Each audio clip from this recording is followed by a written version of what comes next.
Well, Oscar Pistorius' murder trial continued today with 2 more defence witnesses taking the stand. This after the Paralympian was declared fit to stand trial.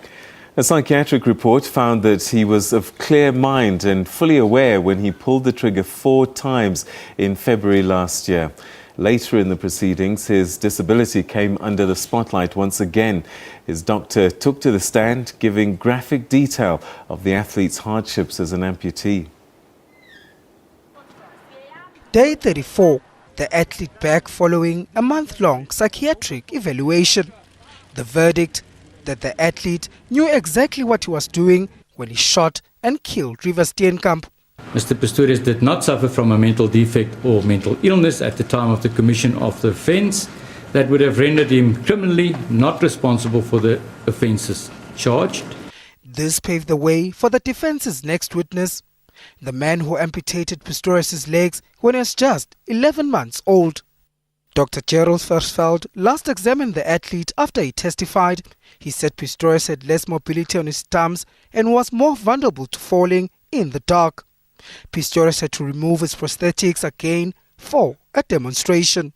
He has to place the left stump in exactly the right position, or the soft tissues click out of place and cause him severe pain. He falls often because of this.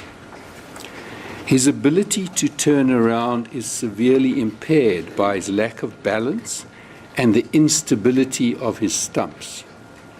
On his stumps in a dangerous situation, his ability of fleeing is severely impaired and his ability to ward off danger is severely impaired. Versfeld also disputed an earlier state witness's testimony that Pistorius was on his stumps when he bashed down the bathroom door. But the state is having none of it. Would you think it's possible for the accused to walk in a pitch dark room on your clinical findings without falling? I would find it improbable, and Yes. I would suggest that he would have to hold on to something along the way to do that. The focus then shifted to a woman's screams heard by Pistorius' neighbors. The defense has maintained that it was a frantic Pistorius crying out for help. A sound expert said it will be difficult to differentiate at a distance of 177 meters. Although typically one can differentiate a male and female scream, but one cannot say reliably without exception, one can always say it's a male or female scream. The state will cross-examine Lynn on Tuesday.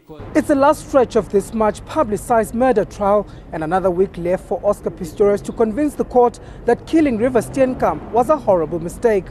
The defense is expected to call a few more witnesses. SABC News at the North Gauteng High Court.